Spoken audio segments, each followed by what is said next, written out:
Georgia Virtue presents the Let Me Tell You Why You're Wrong podcast.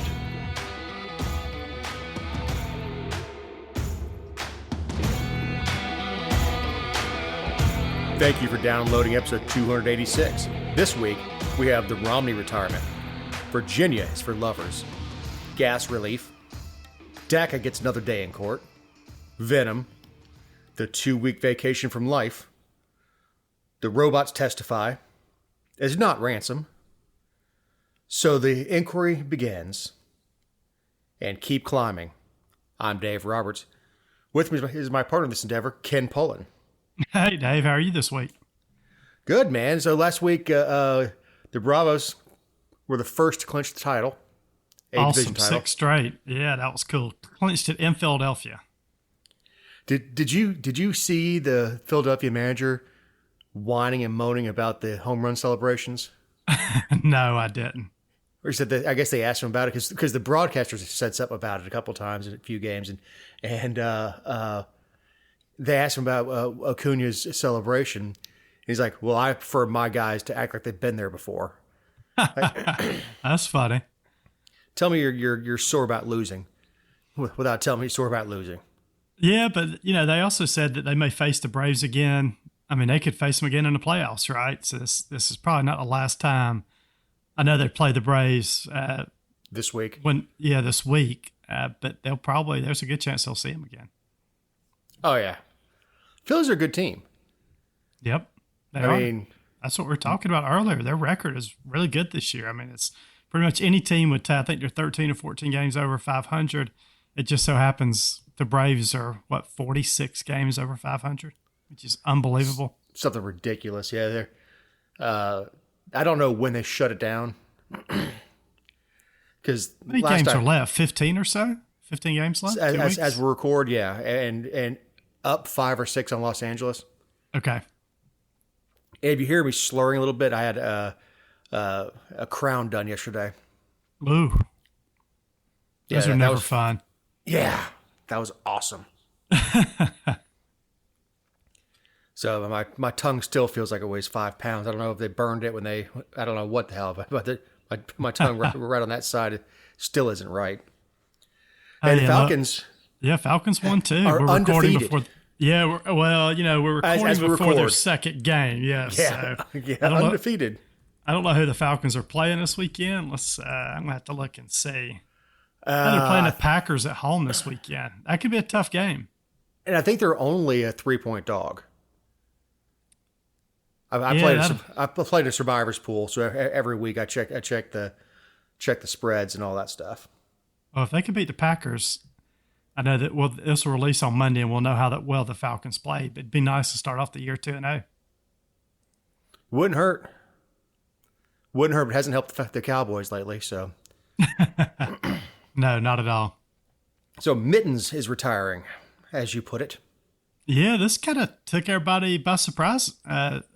In the previous week, Mitt Romney, senator from Utah, said he will not seek re-election in 2024. Now, he didn't just say he wasn't going to seek re-election. He kind of went out talking about how, let's back up just a minute. Romney is 76 years old today.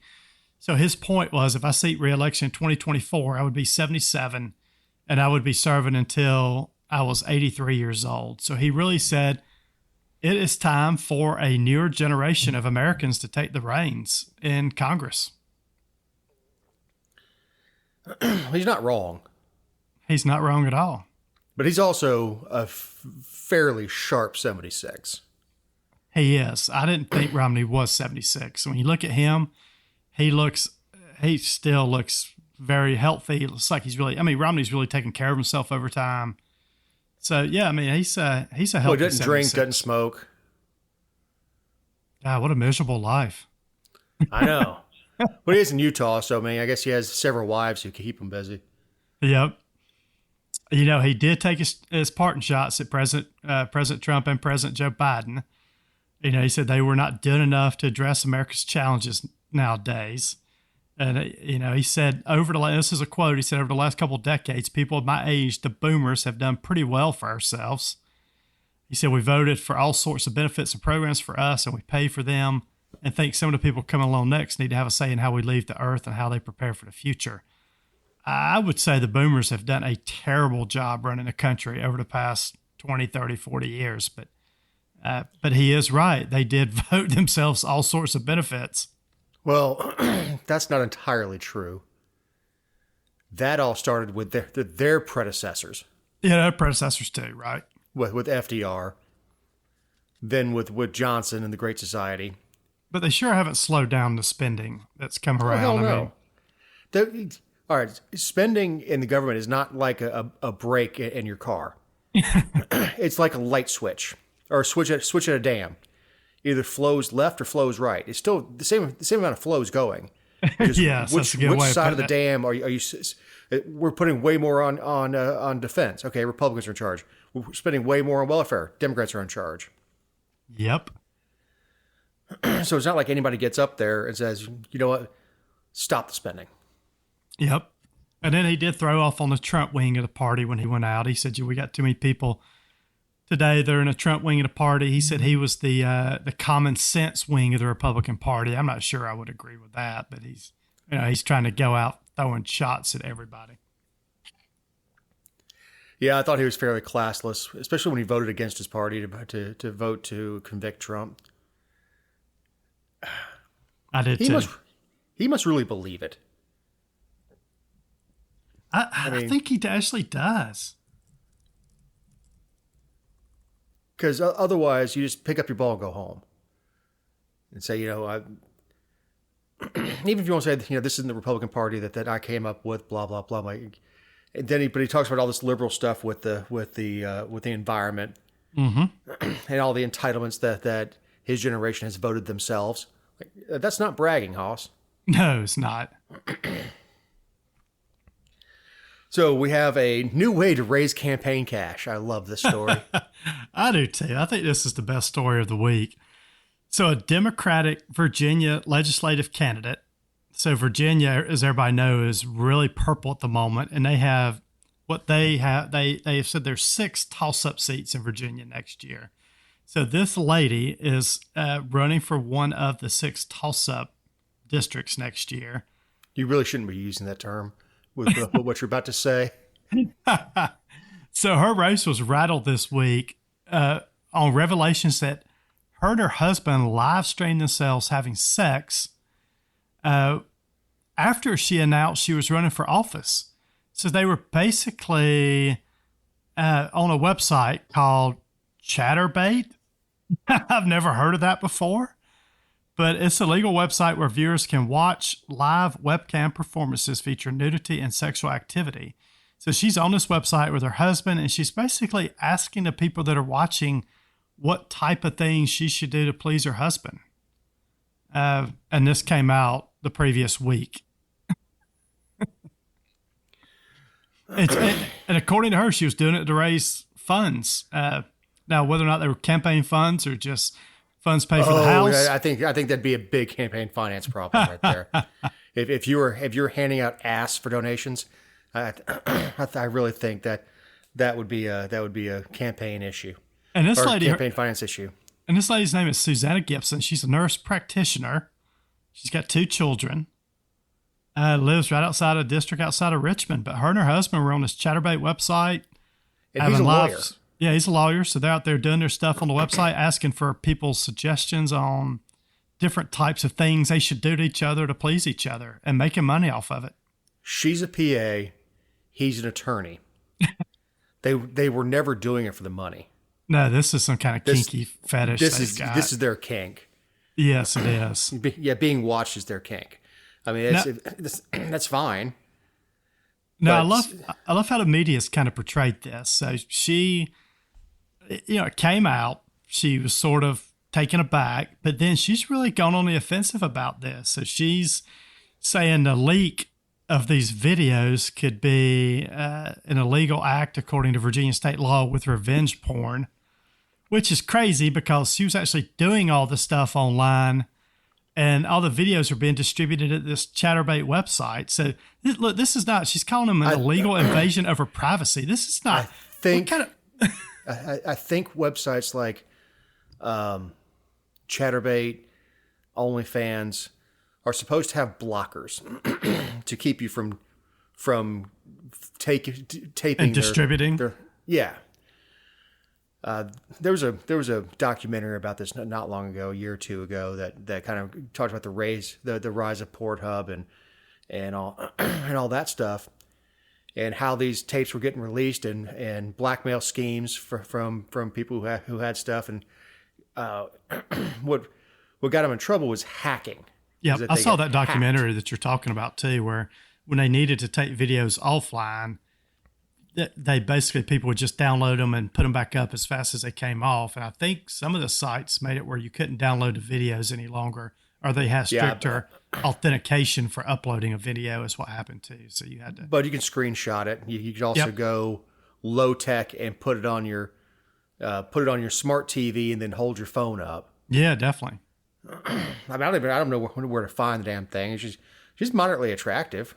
Yeah, she is. I mean, it's just amazing. She thinks this is an invasion of privacy when she was out there performing in front of other people. She also called it a sex crime.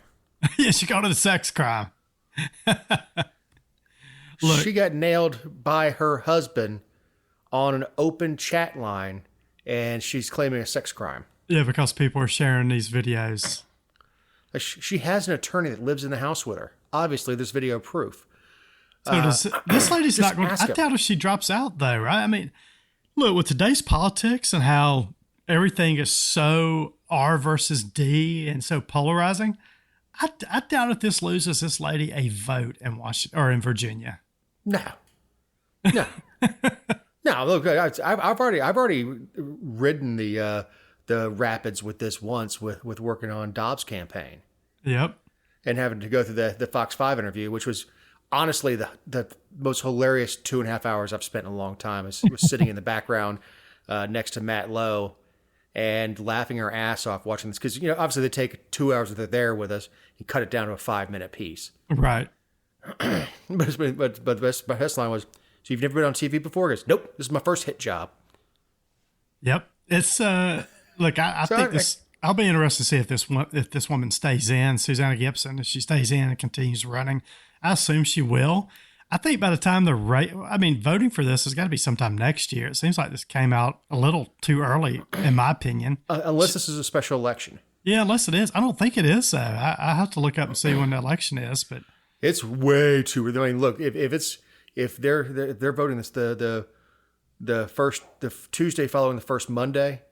This is exactly what it's supposed to do. October surprise. If they're dropping this stuff on her with a primary that's not happening until May. Yeah, it's way too early. And maybe this is a November type race. We'll have to look it up and see. I think it's a special election. I think this is it's November.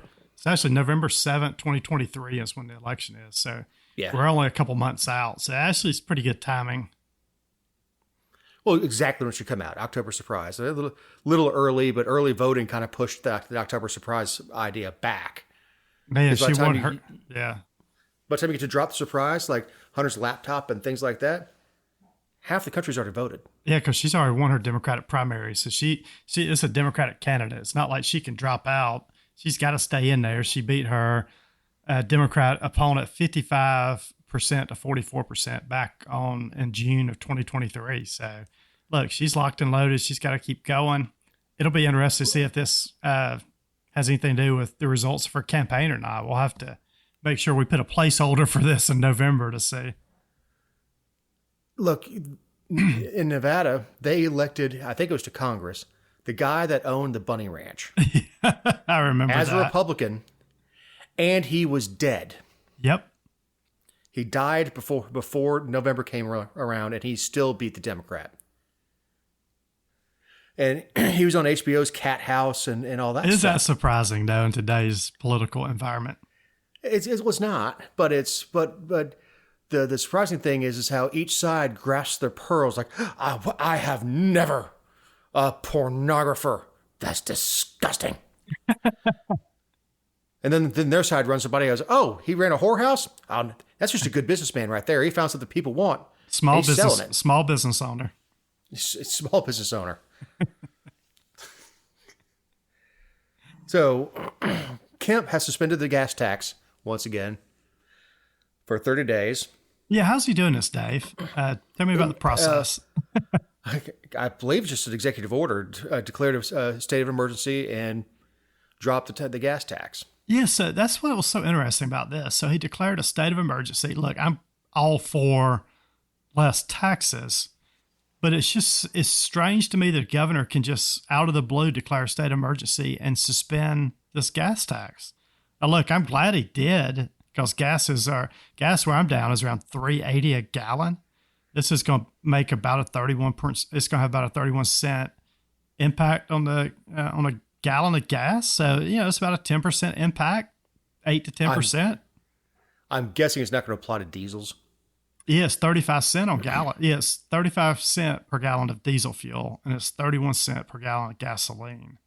Yeah, it's Governor Kemp said while high prices continue to hit family budgets, hardworking Georgians deserve a real relief, and that's why I signed an executive order today to deliver it directly to them at the pump. I mean, this oil situation is out of control, and I mean, Governor Kemp is trying to help as much as he can here. But you're gonna recruit your ass off for Rivian. I know. And then throw stones at anybody who bought a Rivian because no, electricity's going up, but our gas tax is going down. Yeah. Yeah, it's just these state of emergencies last 31 days. So what he'll do is towards the middle of October, he'll either continue with the gas tax relief, or he'll bump it back up. And I guess a lot of that will depend upon how the national gas scene is at that point. A lot of this is being caused by Saudi Arabia. Saudi Arabia is withholding a lot of gas at the moment, or not producing as much oil at the moment. But also the Biden administration, if the article that I shared, they are, not renewing leases. They're revoking leases in Alaska. They're pushing costly and ineffective policies to limit consumer choice. The Biden administration is doing everything they can to get away from oil and fossil fuels, and that's having an effect on the price of gas. But then he opens up the strategic reserve to try to ease gas prices. Yep. And we're about to come into that season where refineries start switching over and doing more heating oil. It's not a problem we have in Georgia, but other places you have your heating oil delivered from a tanker, not a tanker, but a truck comes up and they fill your tank up. And it's nasty stuff. Yeah, and this is where, as Republicans look into the election on 2024, and I know we're still 14 months away, but every campaign mailer should have the price of gas on the front, the inflation on the front of it, how much people are buying. I mean, this should be the easiest campaign season ever next year to beat an incumbent president. Yeah, but Trump can't do that. But Trump can't just state the facts of what's going on in the country. Man, you get two flyers, both with each other's picture on it, both in black and white with some artwork behind it. And behind Trump will be something reminiscent of a Nazi flag, and behind Biden will be something reminiscent of a communist flag. And they'll go to personality conflicts or personality politics because that's they all are. It is. Yeah, that's all it is. But even at the state level or the state House races, state Senate races, look, just make everything national. And that's what a lot of people do next year, especially in a presidential election. Make everything about the guy in charge. And the everything just writes itself for next November. We've got our foreign policy is terrible. We'll talk about that with the prisoner release in a few minutes. Gas is through the roof. There's Biden is 80-something years old and looks 97. And that's an insult to most 97-year-olds. The stories write themselves if you've got just these politicians. It's an easy way to win next year. The problem is getting the message to people. Yeah, but it should be. The message is simple. God, it's almost like we try too hard. Social media algorithms are echo chambers. Yeah, that's true. So when you open up Facebook or X or whatever, and you go out there, the algorithm's already figured out what you want to hear. Oh, no doubt. They're pushing that right to you. If you're already anti-Biden, that's what's going to keep feeding you because that keeps feeding the clicks. Yep. And it's not even an evil political thing. It's a money thing. It's a money thing by the social networking. I want to keep those clicks going. Yep, that's all. That's what it's about. Yep. Oh well, but good for Kemp for suspending this. I mean, at least we'll get I 30 appreciate days. it. We'll get a 30-day break of about 35 cents or 30 cents per gallon. So however many gallons you drive in the next month, you'll save 31 cents per gallon. I could have used it in the heat of summer when I was going through 3 tanks a day. Or 3 tanks a week, not a day. Tanks a week. So DACA has been smacked down again. Yeah, this is an interesting story. And I would assume everybody knows what the DACA program is, but it's DACA stands for the Deferred Action for Childhood Arrivals. Or Dreamers. Yes, Dreamers, right? So it just says if you were brought here illegally, then there's a federal policy in place which prevents the deportation.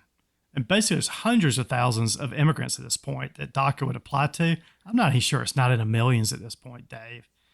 But a federal judge has struck that program down and basically said that program is illegal, that the feds have put in place.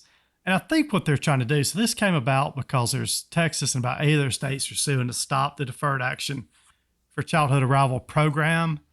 And I think the judge in this case said, this is not for me to decide. This is something that should be handled in the legislative body.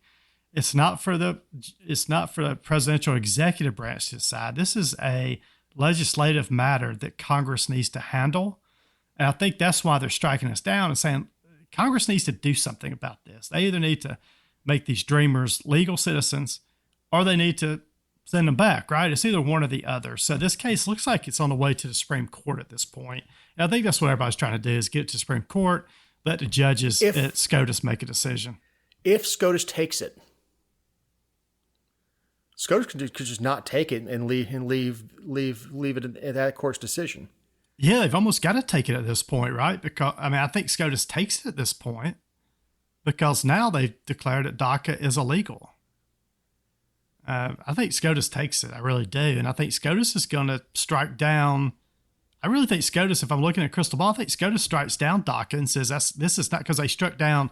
We've talked about this in previous shows where SCOTUS has taken this approach of striking down rules that are being written by the executive when they're taking too much leeway in what the actual legislative branch is passing.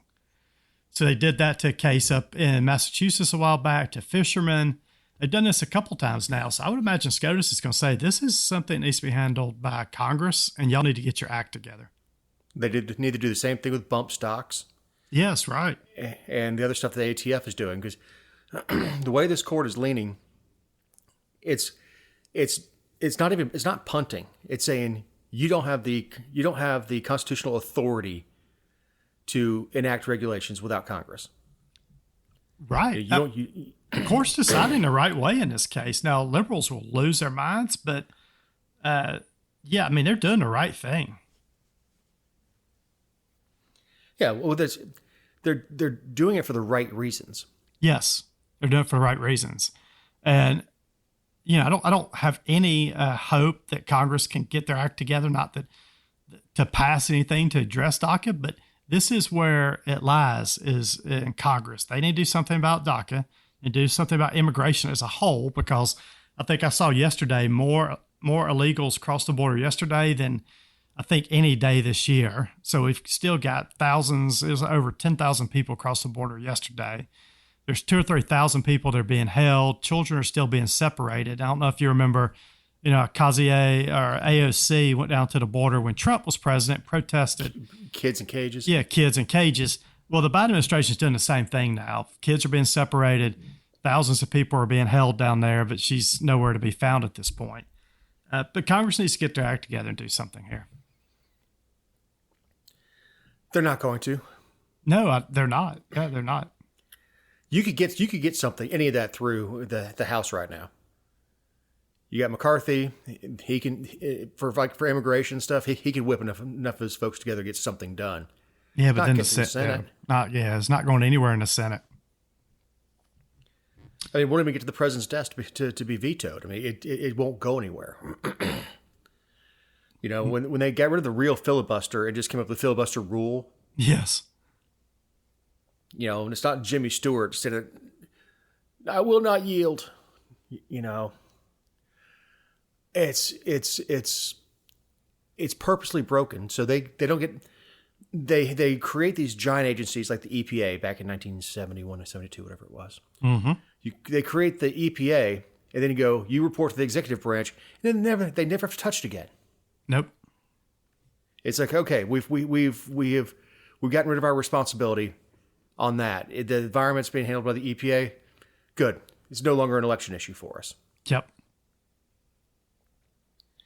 I can't think of the last landmark piece of legislation they got through besides Obamacare. Yeah, I can't either. I mean, it feels like I guess you would consider some of these spending bills during COVID monumental pieces of legislation, but I know what you mean. Not substantive. That's going to make an impact for years and years and years. I don't remember anything. It's changed the country. Yep, this changed the country. Yeah, I don't remember anything since Obamacare. We haven't declared war since 1941. We've been fighting for the last 100 years. We haven't declared war since 1941. Yeah, and that's a huge problem. So Congress just they'll authorize spending. They'll authorize it's like having he's commander in chief, but they go, okay, well, we like the idea. Here's the money to do it. Mm-hmm.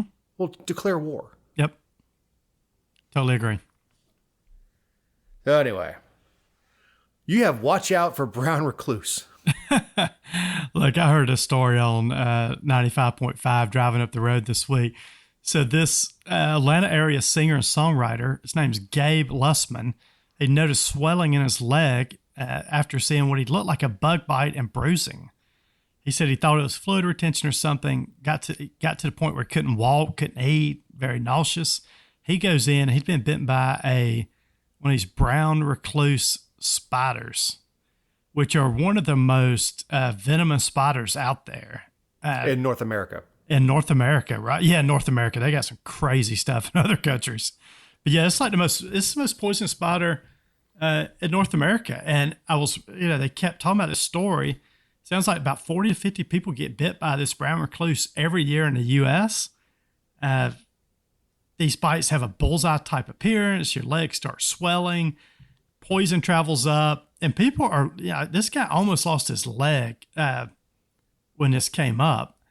I picked up an old pair of boots. When I heard the story, I had a pair of boots on that I just got out of my closet. I pulled over off the road, took my boots off, and made sure there were no spiders in the bottom. Because that's what they kept talking about on the radio, how these spiders get in things that haven't been worn in a while, or they get in your bed sheets, and that's where most of the bites come from.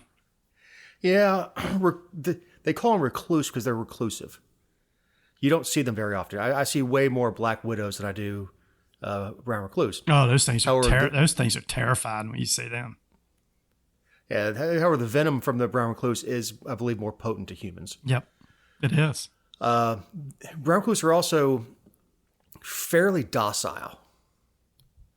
Like you really have to tick them off to get bit. Good. And most venomous creatures are like that. Now, how does that happen with most venomous creatures we have here? You step on them.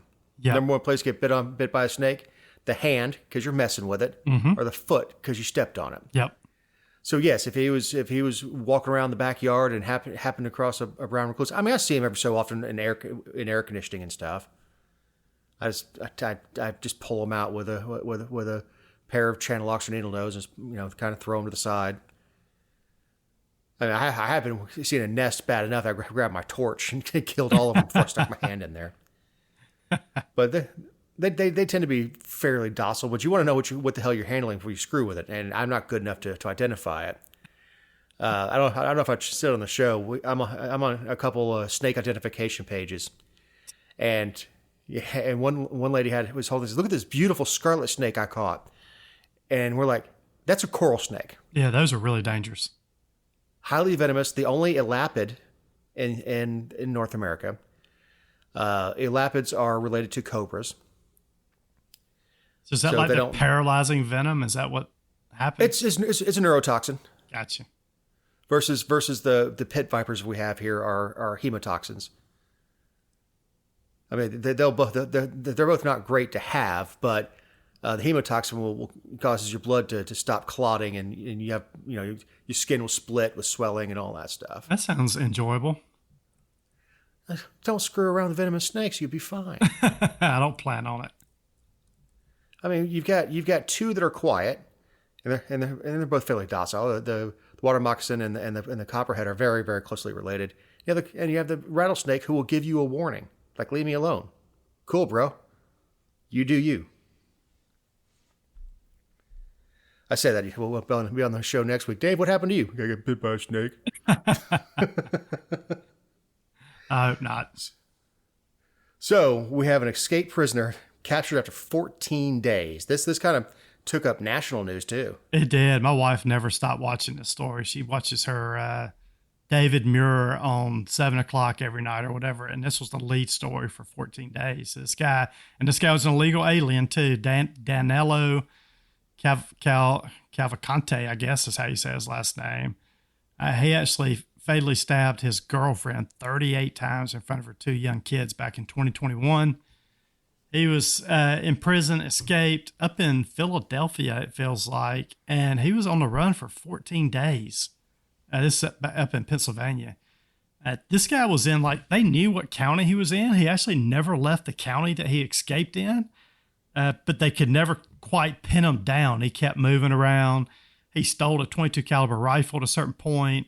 You know, he broke into a house and got some food, and they finally got this guy after 14 days. But they were interviewing people up in that area. Everybody was scared to leave their house. They were scared to let their kids outside because this guy, I mean, you know, he's in prison basically for life, so he would do anything at that point to not go back in.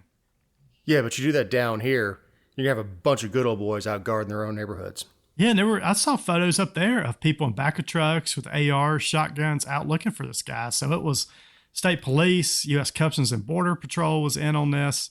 Finally, they also had the helicopters overhead looking for heat signatures, but I guess it was too warm for most of the days to actually capture a heat signature, but it cooled off, and that's how they saw where he was, by his heat signature.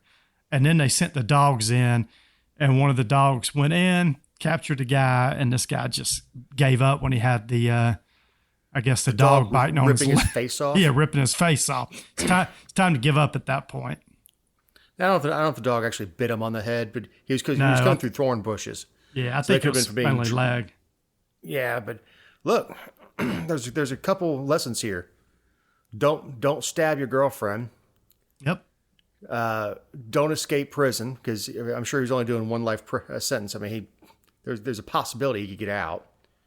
Plus, you become a trustee at that point, and as an escapee, he'll never be a trustee. But the way he got out was pretty ingenious. Did you see the video of that? I didn't see the video of it. You have to tell me. It's a doorway, and there was space above it. He put every bit of his, because I think he's only like 5'7" or 8", feet on one wall, hands on the other, shimmied himself up. Oh, I did see that. Yeah, shimmied himself up the doorway, right? Like, I'm impressed. Yeah, it takes a lot of strength to do that. I mean, you have nothing to lose, I guess, at that point in your mind. But I know I don't have the arm strength to do that kind of stuff anymore. I know, me either. There's no way I could do what he did. But he's going to catch another dozen charges, including convicted felon in possession of a firearm. Yep. Which is federal. Which is, in 60 years, when they release his dumbass, the feds can go, nope, we got him for 10. Yep. So I know it was intense for the people over there. Yeah, good for them catching him though. I was at 14 days out on the run. Good grief. It's a long time. You know, he had to be happy to be captured at that point. I bet he was, because he really never left the area. So, yeah, he didn't look particularly clean or anything. No. He looked like he was ready to go back. All right, take me to prison. Yep, all I could think of was Tommy Lee Jones. What was that show that movie? The Fugitive. That's what I kept thinking about. It was both a show and a movie. Yep. Harrison, who was he chasing down? Harrison Ford, I think that's Harrison who it was. Ford. Yep. I can't remember who was in the original, other than I know it was Richard Kimball. Was parenthetically. Mm-hmm. Did you know that's why they stopped doing grand finales on most television shows? Why is that? Is when he caught the one-armed man, it died in syndication. Okay. people saw it was over. He caught his one-armed man. You don't keep reading Moby Dick after they kill, after you kill the whale. I mean, that's it at that point. Yeah. Like, other than wrap it all up and that's it. Oh, that was it's, from what I understand, it's a very dense book to read. Yep. But it's you don't need to go back. You've seen it. So we have a artificial intelligence meeting in Washington, and boy, did we. Yeah, I think this is interesting. So this week or last week, Elon Musk, Zuckerberg and Bill Gates all met with senators. And before going into this meeting, Musk told reporters there's some chance above zero that AI will kill us all. I think it's low, but there's some chance. And he said the consequences of getting AI wrong are severe. So this trio met with the Senate, and they basically want the senators in Washington to pass legislation to regulate artificial intelligence. I'm a little skeptical of this, Dave. I think I told you earlier. Whenever the main guys out there that are trying to they're trying to get the government to regulate something, then it's probably for their benefit. And I'm a little nervous that the three biggest tycoons out there from a technology perspective are asking the government to regulate something that they've already got kind of a stranglehold on. This doesn't go down. I mean, I'm not sure what to do with AI because we've all seen how much it's changed here in the last just 6 months to a year.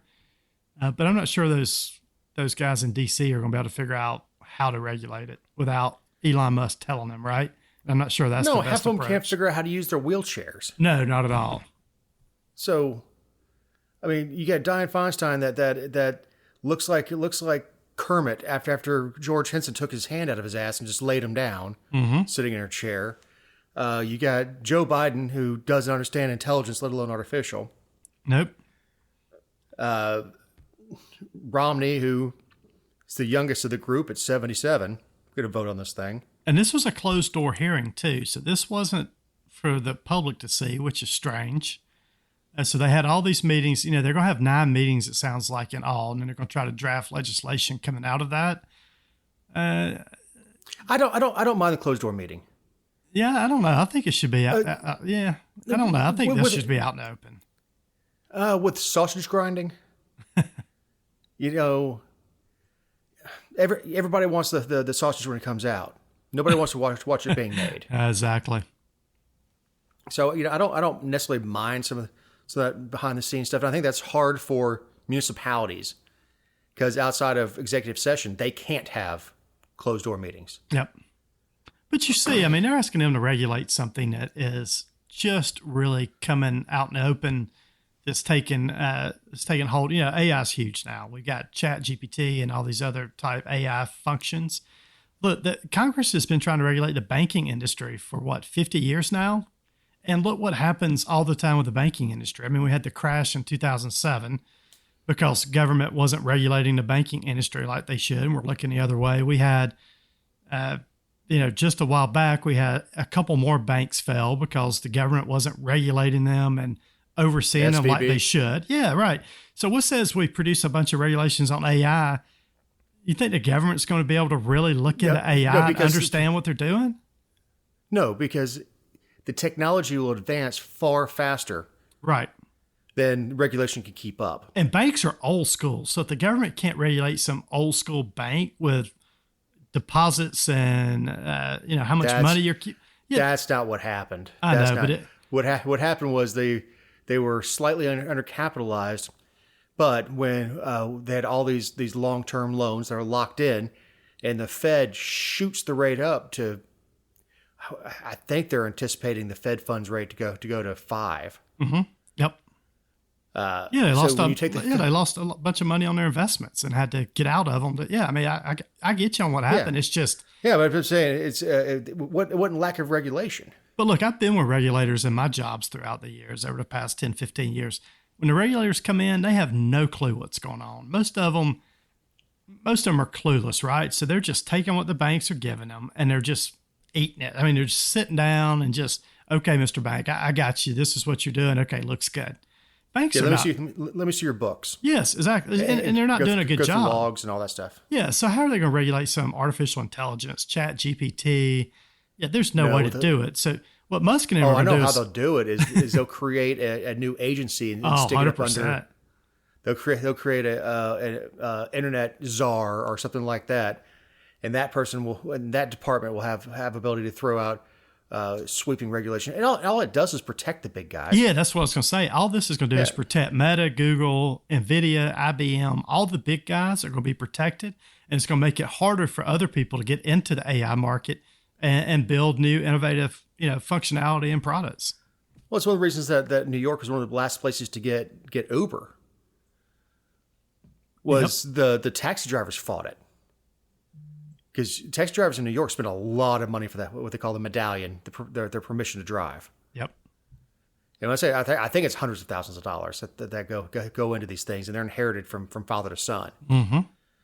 And after spending that much money, this is what the big guys are saying. We built this, and someone else is going to come in our heels and just do it better. Yes, it's called getting older. Someone younger will come along, do it faster, better, prettier. Right. So, Iran just hit the lottery. They did, and there's a couple things disturbing about the story. They did it on September 12th, the day after September 11th. Iran is releasing 5 Americans that they had in Iran that they were holding, and we're also releasing 5 Iranians. But as part of this, we also gave $6 billion in oil revenue that we had frozen through sanctions back to Iran. So we gave them 5 Iranians, and then we said, hey, by the way, we'll just kick in another $6 billion that we've had frozen through the sanctions process. I'm sure that the 5 all have their different stories. It's either 5 or 6. I know that 2 of them, they didn't have names, just blacked out pictures, I guess. And until they get home, they don't want to release who it is. Right. What the hell are you doing in Iran? Yeah, I don't know who these prisoners are. That is a good question. But yeah, I'm not. Yeah, what are you doing in Iran? That's the better question. I don't care. I don't care if they're Iranian and they're by birth and going to visit mom. No, mom can visit you. And that could be what it is too. These could have been U.S. Iranians that went back to visit, were taken captive. Yeah, look. Yeah, but you have to know better. I don't care if you're an Afghan. If you live here now, you don't go to Afghanistan just to go visit family. The Secretary of State said when he was being questioned about this $6 billion, he said, well, Iran has to use this money to buy food, medical supplies, and they have to use it to benefit Iranians. And then the Iranian guy got online, like their Secretary of State, and said, yeah, we're going to use the $6 million to buy whatever we want to buy. This is our money. We'll spend it any which way we can. So that's what really drew the uproar from a lot of Republicans this week, that we would just give them $6 billion to use however they see fit. What don't they understand about dealing with despots? They only respect strength. Yeah, do you remember Iran's the one, I think Obama just flew in the bales of cash. Bales of cash and just dropped down on the airport runway. Yeah. Iran's also who held 7 hostages in the late 70s, and as soon as Reagan was inaugurated, released them. Yep. I don't know what our deal with Iran is, especially Democrats in Congress, but they look favorably upon them. Well, Iran used to be an absolutely gorgeous country. It used to be a resort. Mm-hmm. In the 50s and 60s, and even going into the early 70s, I think it was before the Ayatollah took over. I mean, it was a modern society. Yep.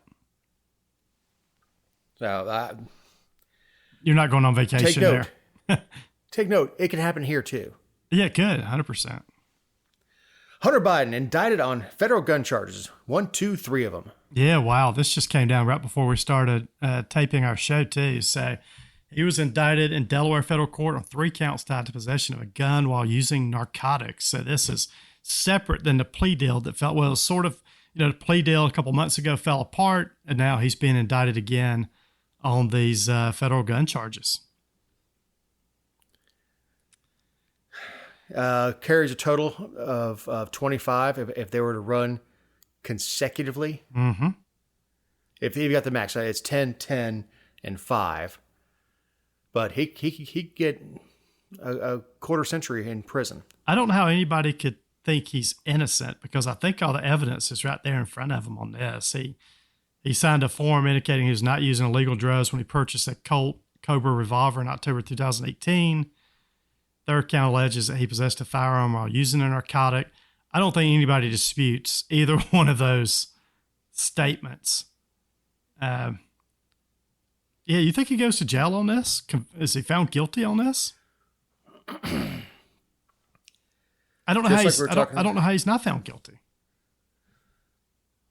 If he strings it out long enough to set the trial in, I don't know, November of next year. And does his dad pardon him if he's found guilty? Yes.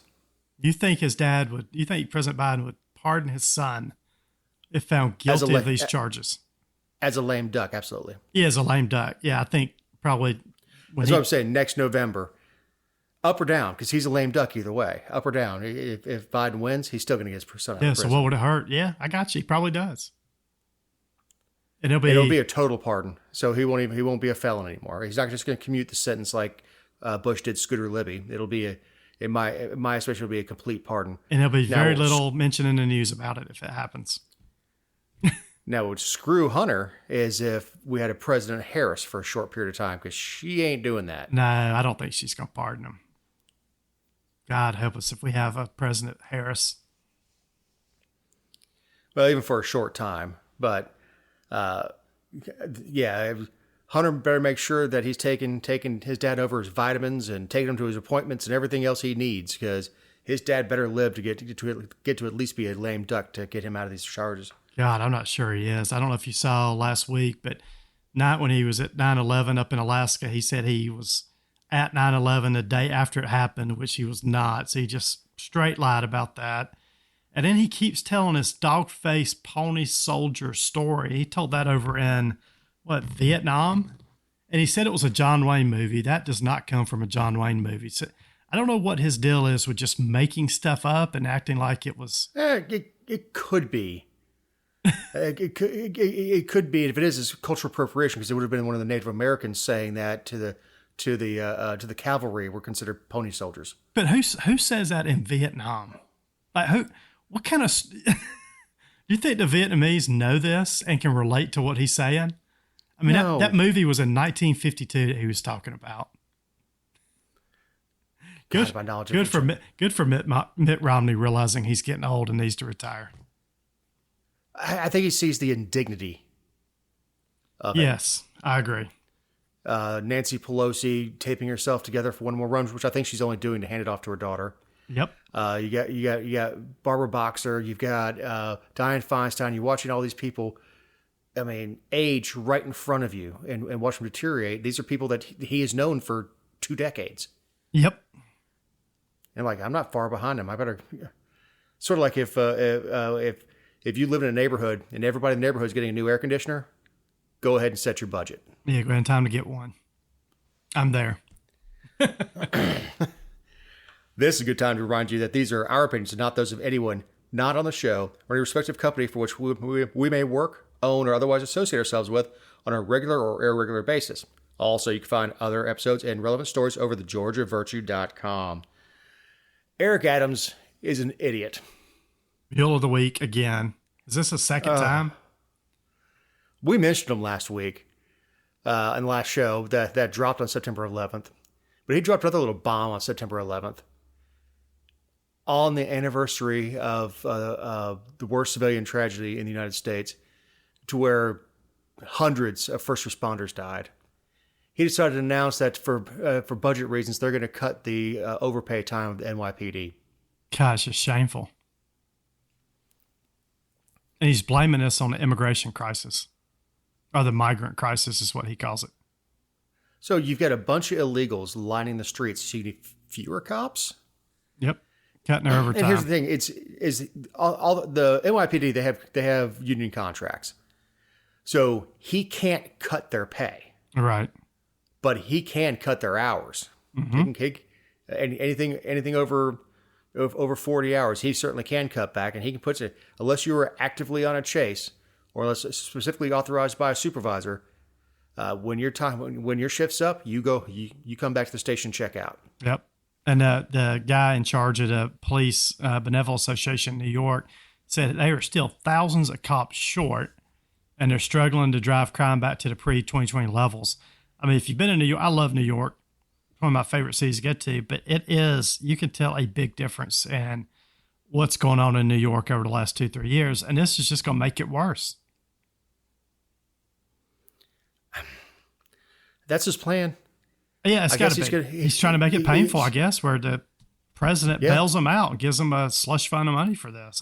Or the president bails him out, or he gets to punish Abbott down in Texas. Yep, I assume that's what he's going for here.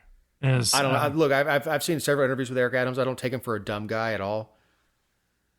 But that's some hard-headed stuff right there, to put millions and millions of citizens in danger because you want to make a point. I know. It's ridiculous. Well-deserved Mule of the Week. So House Republicans have taken a small step towards impeaching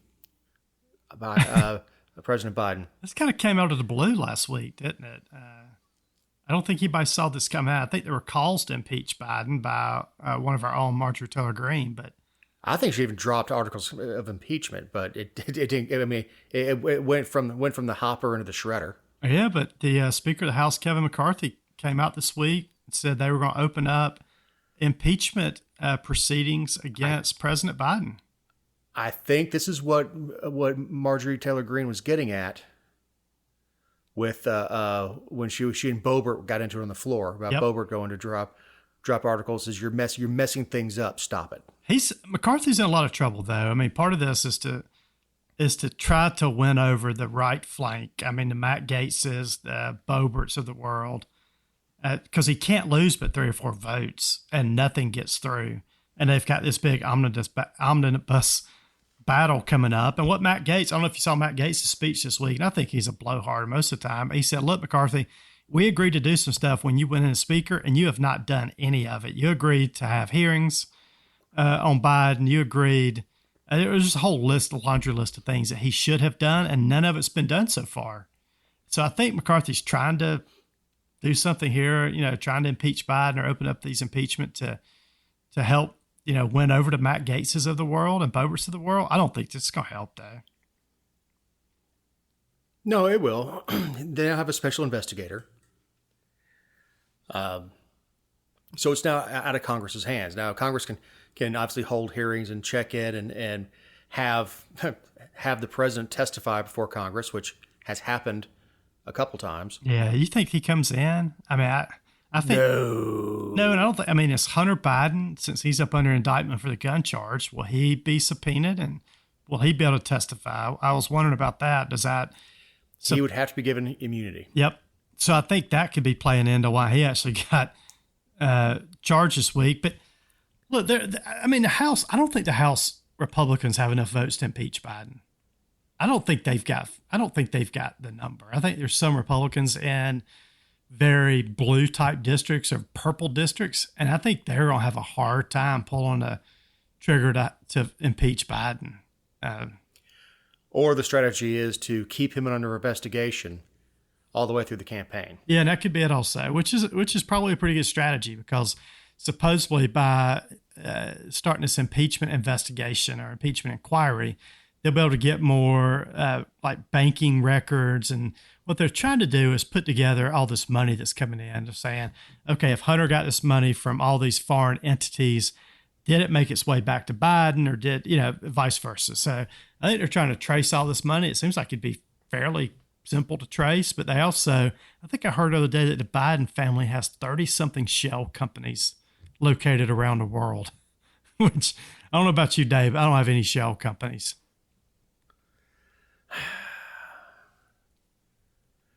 It is shell companies, holding companies are one thing.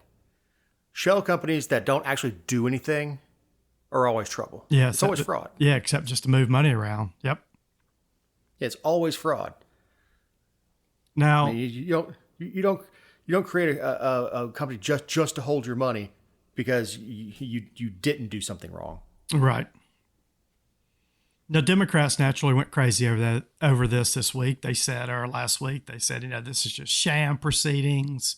There's no evidence to impeach Biden. He's done nothing wrong. Look, So they took the notes from Trump's impeachment, crossed out Trump, wrote in Biden, and read it verbatim. do you think there's anybody in the U.S. that doesn't think Biden family is corrupt? I mean, could we find one soul that really doesn't think he's corrupt, or his son took money from government entities to, for favors or for political favors?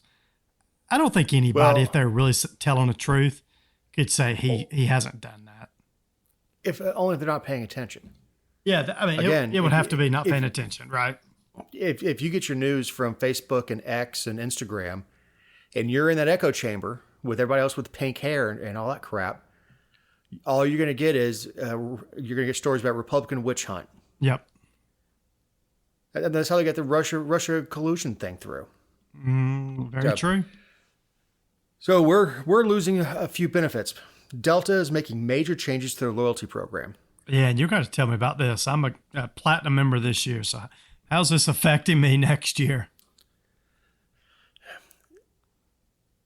It's going to be a more, because right now people aren't Delta Sky Miles members. To make medallion status, you have 4 qualifiers, and you have to make one of each category. So we have to either have miles flown, medallion qualification dollars, which is money that you spent Right. at Delta, co-brand cards, which is for Delta Amex, whether you have gold, platinum, or reserve, and I think there's ones beyond that. Yeah, there's one more too. Yeah, there's a black card or something. But so what's going to do is going to lump all that together, and you're going to get so many medallion qualifying dollars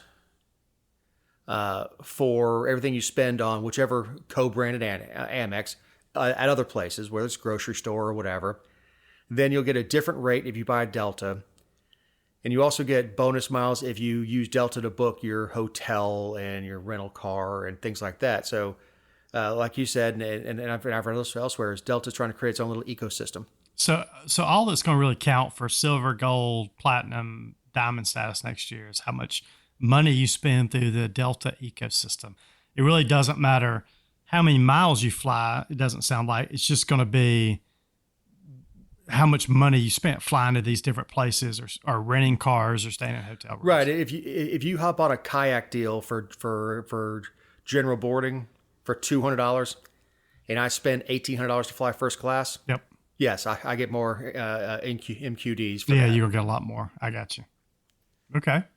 And I think that was sort of the idea of lining it up, and was not giving medallion qualification miles for things like companion tickets. Now I haven't seen one person, I don't think yet, think this is a good thing for most travelers, but this is an outrage thing at the moment. People are just thinking that this is a big negative. It'll be interesting how it shakes out. I mean, I love Delta. I'm just not going to try. It's not going to change. I don't think it's going to change my flying, using Delta. You have upgrade whores. Mm-hmm. And we see them on the chat rooms all the time. Right. What are my chances of getting upgraded? I'm a platinum. I'm flying out of Atlanta to LAX. That's 0. None. So stop begging. Stop looking. None. You can't swing a dead cat around ATL without smacking a diamond member. There's everywhere. And Delta allowed you to roll over miles for so many years since COVID. And all these diamond members and folks with upgrades are choking the Sky Clubs. There's a 15-minute wait to get into a Sky Club. Right. And so much so that Delta wisely has opened up little, look like little shops, like next to the club, where you pop in, show them your ticket that you're a member, and grab a sandwich and a drink, and then go to your gate. Yep. I can't get the drink that I like to get when I'm at Sky Club.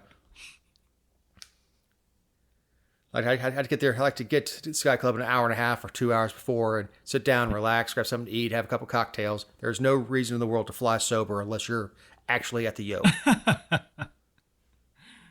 We'll have to see how these changes make sense. I don't think it's going to change me flying Delta, though. No, dude, you live at a hub. I know. If you live somewhere other than Atlanta, maybe so, but not in Atlanta. Look, who are you going to fly? You're going to fly American and have to connect through Miami, or fly Continental, have to connect through New Jersey? Yeah, and I'm not big on the Southwest. Just find a seat when you get on board either. I like to have Frontier. Yeah. I mean, yes. If you want to fly for $45, go for it. That's not really my gig. I did hear a comedian talking about, I was on a Spirit Air flight. He says, "Is there a doctor on board?" He goes, "This is Spirit." Yeah, there's no The doctors. doctors on are Spirit. over on Delta. That's a great We have point. any medical professional who's like, I was a nurse once for Halloween. Get over here and help I us. have never thought of that before. So, Ken, do you have any closing thoughts? No, not really this week. Big football weekend. I'm sure when this episode drops, Georgia will be 3-0, so good for them. Alabama got beat last week, good for them also. So this is a fun time, and then we got a little cool front moving in, so it's getting to be nice weather here in Georgia. Yeah.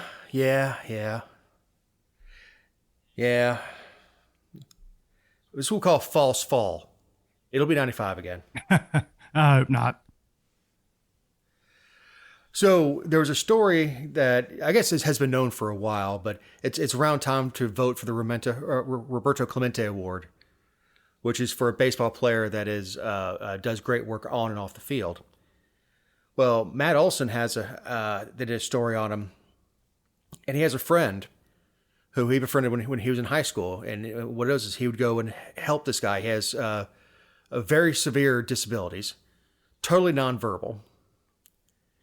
And it took years of therapy of being able to, because he can't move his body very well. And Matt helped him with his therapy. That's what he would do. He'd come home from work and he'd go and work with this guy. And they're roughly the same age. And it turns out this guy who's nonverbal is probably one of the smartest people in the room. It wasn't until they got his dexterity and taught him to use a board that he does interviews and everything. I mean, it takes you forever to do an interview. But yeah, he spells everything out. But it was such a good story about what a good kid he must have been. Because I mean, a lot of kids would have looked at somebody that different and just been like, I'm out of here. You know, this is not my thing. Because he has, like many people with Asperger's and all that stuff, very sensitive to sound. So the Braves have actually sponsored an area for those with sensory problems to go be able to watch a game and have a quiet room behind them. Wow. But he's I say the kid, they're both kids to me, but the Olson's friend, his name's Reese, started a company and off the company started a charity. And one of the interviews, he talked about what a living hell it was to be trapped inside this body where he couldn't communicate. He could understand everything that was going on, but he couldn't communicate. So I thought that was a sweet story for the week to end That on. is, yeah, good story. And you can absolutely go vote for Matt Olson on the Roberto Clemente Award. It's a big award. Yeah, I'm going get. to have to do that now. Thanks for sharing. So, well, Ken, thank you very much. Big thanks to Eric Cummings. Big thank you to everybody who downloaded and listened to this. And again, like and share us on the social medias and flick us on your friends. We'll talk to you next week.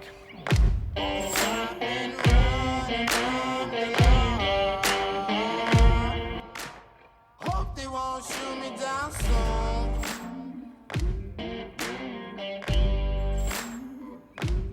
They sing on a sleepless night. Try to catch me howling at the moon.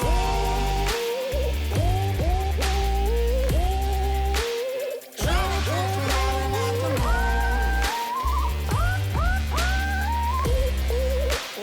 Try to catch me howling at the moon. Try to catch me howling at the moon. When it rains, it pours. Water's up to my chest.